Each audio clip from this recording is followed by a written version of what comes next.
নমস্কার বন্ধুরা, পূজারিনীর রান্নাঘরে সবাইকে স্বাগত জানিয়ে শুরু করছি আজকের রান্না বান্না। আজ আমি বানাবো সন্ধেবেলায় চায়ের সঙ্গে বা শুধু মুখে খাওয়ার জন্য crispy baby corn finger. Crispy baby corn finger বানানোর জন্য আমি বেবিকর্ন গুলোকে এইভাবে দুটুকরো করে কেটে নিয়েছি। এরপরে আমি ময়দা আর কর্নফ্লাওয়ারের একটা ব্যাটার বানিয়ে নেব। এর জন্য সবার প্রথমে আমি নিয়ে নিলাম একটা বাটিতে 1 কাপ ময়দা আর হাফ কাপ কর্নফ্লাওয়ার। শুধুমাত্র ময়দা দিয়েও এই ব্যাটারটা বানানো যায়, কিন্তু কর্নফ্লাওয়ারটা দিলে পকোড়াটা অনেক বেশি ক্রিস্পি হবে। এর সঙ্গে আমি আরো দিয়ে দিচ্ছি 1 চামচ গ্রেট করা আদা, হাফ চামচ গোলমরিচের গুঁড়ো, হাফ চামচ স্বাদ মতো লবণ, আর দিয়ে দিচ্ছি আমি সামান্য একটু লাল লঙ্কার গুঁড়ো। এখন শুকনো উপকরণটাকে আমি একবার ভালো করে একটু মিশিয়ে নেব।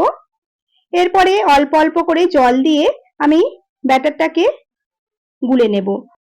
প্রথমেই আমি বেশি জল দেব না, অল্প জল দিয়ে ব্যাটারটাকে একদম স্মুথ ভাবে আমি গুলে নিচ্ছি, যেন ব্যাটারের মধ্যে কোনো দানা দানা ভাব না থাকে। এরপরে আমি অল্প অল্প করে জল দিয়ে একটু ঘন ব্যাটার বানিয়ে নেব। ব্যাটারটা অনেকটাই গাঢ় রাখতে হবে, না হলে বেবিকর্নের গায়ে ব্যাটারটা ঠিকঠাক লাগবে না। দেখুন ব্যাটারটা রেডি হয়ে গেছে। এখন আমি বেবিকর্ন আর নিয়ে নিচ্ছি ব্রেড ক্রাম্বস। এইবারে একটা করে বেবিকর্ন এইভাবে নিয়ে ব্যাটারে ডুবিয়ে ব্রেড ক্রাম্বসে খুব ভালো করে কোট করে নিতে হবে। বেবিকর্নটা যেহেতু খুবই নরম, ব্যাটারে ডোবানোর সময় খুব সাবধানে ডোবাবেন বা একটু বড় বাটি নেবেন, কারণ আমার বাটিটা একটু ছোট হয়ে গেছে, বেবিকর্নটা ভেঙে গেল। এরপরে আরো একটা বেবিকর্ন নিয়ে খুব সাবধানে এইভাবে ব্যাটার লাগিয়ে আমি ব্রেড ক্রাম্বসে কোট করে নিচ্ছি। এইভাবে সমস্ত বেবিকর্ন গুলো আমি ব্যাটারে ডুবিয়ে তারপরে ব্রেড ক্রাম্বসে এইভাবে কোট করে নেব। দেখুন আপনারা, আমি আরো একটা দেখিয়ে দিচ্ছি। সব বেবিকর্ন গুলো আমার কোট করা হয়ে গেছে। এখন আমি এগুলোকে ছাঁকা তেলে ভেজে নেব। তার জন্য কড়াতে আমি তেল গরম করে নিয়েছি। এখন আমি বেবিকর্ন গুলো একটা একটা করে তেলের মধ্যে ছেড়ে দিচ্ছি।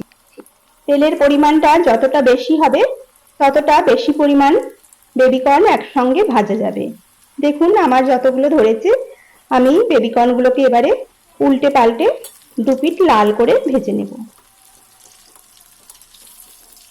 এক পিঠ ভাজার পরে আমি উল্টে দিচ্ছি।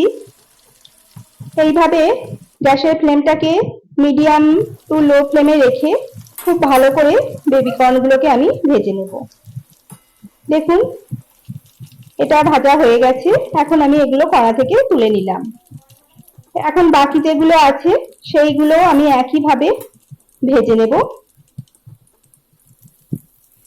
বাকি যে বেবিকর্ন গুলো আছে সেগুলো আমি কড়ার মধ্যে দিয়ে দিচ্ছি, আর একইভাবে আমি লো টু মিডিয়াম ফ্লেমে বেবিকর্ন গুলোকে মুচমুচে করে ভেজে নিচ্ছি। দেখুন এই বর্ষাকালে সন্ধ্যাবেলায় গরম গরম চায়ের সঙ্গে বা শুধু মুখে তেলে ভাজা খেতে সবারই ভালো লাগে। আমার আজকের রেসিপিটা ভালো লাগলে আমার মতো করে আপনারাও একবার ট্রাই করে দেখতে পারেন। আশা করছি আপনাদের খারাপ লাগবে না। বাচ্চা বড় সকলেরই খুবই পছন্দ হবে। এখন এগুলো ভাজা হয়ে গেছে। এই বেবিকর্ন ফিঙ্গার গুলোকেও আমি এখন কড়া থেকে তুলে নিচ্ছি। সব বেবিকর্ন ফিঙ্গার গুলো আমার ভাজা হয়ে গেছে। এখন সবগুলো আমি কড়া থেকে তুলে নিচ্ছি। এখন এগুলোকে আমি টমেটো সসের সঙ্গে একটা প্লেটে সার্ভ করে নিয়েছি, আর ওপর থেকে দিয়ে দিচ্ছি সামান্য একটু চাট মশলা। চাট মশলাটা দিলে খেতে বেশ চটপটা স্বাদের হয়, খুব সুন্দর লাগে। এটা আপনারা বাড়িতে ছোটখাটো অনুষ্ঠান হলে স্টার্টার হিসেবেও আপনারা এটা সার্ভ করতে পারেন। সবাই ভালো থাকবেন, সুস্থ থাকবেন, আর রেসিপিটা ভালো লাগলে কমেন্ট বক্সে একটা কমেন্ট করে জানাবেন। নমস্কার।